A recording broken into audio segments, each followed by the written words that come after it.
So, Leading Edge Financial Planning family, Jason Reagan here, Chief Investment Officer. This video is just to give you guys an idea for some short-term savings. And I say short-term, I mean 1 year, 1 year and up. And that idea is a Series I savings bond, direct from the U.S. Treasury. This is nothing that we can help you with directly. We can certainly answer questions, but in order to take advantage of this, you would have to go to Treasury Direct and set up an account yourself. But the bottom line up front is the current interest rate on the I savings bond is 7.12%, and that's guaranteed for the next 6 months. So if you buy an I bond, this month, anytime this month in November, you're going to get 7.12% through March, or actually through April of next year, which is far better than any other short-term vehicle that I am aware of at the present time, at least one with essentially zero risk. So what is an I savings bond? Essentially, it's just a savings bond with an inflation component to the interest rate. So basically, an I bond, it contains, there's two components. There's the fixed rate and inflation rate. Now, the fixed rate has been zero for the last number of years, basically ever since the Great Recession back in 2008. There have been a few month periods where it was like 0.2, but for the most part, it's been zero. So essentially, the only component right now is the inflation rate, which for the last 6 months, as you guys know, inflation has been going up, and the interest component on the I savings bond is basically just based on the changes in the CPIU, the Consumer Price Index for all consumers, and we use the unadjusted number. And the CPI it's released by the Bureau of Labor Statistics every month. But for example, for the November, for this current I bond period, they use the March through September change in the CPIU. And I'll just take a break here. I'm gonna get a little nerdy here for a second, but if you go to the BLS website, and let me go back to the main page just so you can see kind of where you start from. But if you go to the BLS website, there's actually a lot of interesting data on here. But if you go to economic releases, and I usually go here to the archive releases and Consumer Price Index, and it's actually pretty interesting to read through these things. I usually read through it every month. Looking down here, the most recent is September right here, September.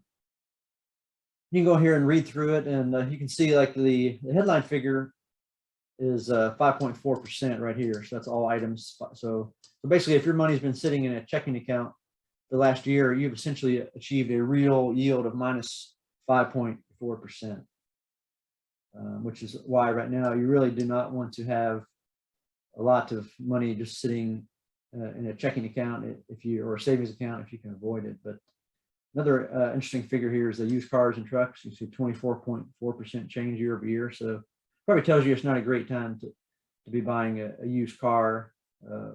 You see gasoline, 42.1% year over year. So pretty big numbers overall. If you get on the bottom here, they have the index number is 274.31. And I'll show you in a second why that's important. But the number for September is 274.31. And I'm going to go back up here. I'm going to go up here to the data tools and BLS popular series. And price index is CPI. It's this first one here, CPI for CPIU unadjusted. So you click on that. You can get this nice chart here. So you can see that 274.31 number is right here, which is the September index number. Now for the November I bond rate, they use the March through September. They use the change in the CPIU. So here's the March numbers, 264.877. So you can actually calculate this yourself. You take the 274.31, subtract the 264.877, you get what, 9 and change. And then you take that 9 and change, divide that by 264.877, and that will give you a 3.56, which, as you'll see, there you go. There's the exact number right there, 3.56. And of course, they double that because the 3.56 is a 6-month number, so they double that, and the equation's right here. But anyway, so you double that, and it gives you your 7.12% rate. So, and then for the rate that's announced, will be announced in May, they're going to use the, I guess the September through March number. So when that next year, when that March number is released, you can figure out the May I-bond rate before it's even released by the treasuries. You can just go straight, calculate it straight from the CPI. So this one here, July. For me, so January 1st is when the 7.12 will kick in for that particular bond I just showed you. So I'm gonna get 3.54 till January 1st, and then I'll get 7.12 for 6 months after that. And then after that, it'll change to the number that we do not know yet. So that's kind of how that works. I would like to point out, I told you the fixed rate has been 0. But if you go back to when the I-bonds were first released, which is back in the late 90s, there was a period here where it was paying 3.4. The highest I see is 3.6. So folks that bought this 3.6% I-bond back then, they're actually getting 3.6 plus. They're getting 7.12. So they're actually getting about 10.7% on their 100% government guaranteed I-bonds, which is pretty awesome. But now to buy these I-bonds, I'm going to refer you to a piece by Harry Sid. He's got a website called The Finance Buff.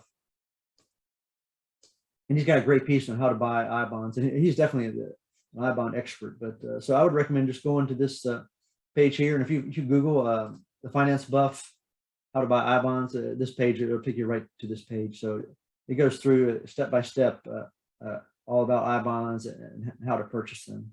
So I'll refer to that. If you have any questions, you can certainly reach out to us. But once again, I just want to point out that once you buy these, you have to hold them for at least 1 year.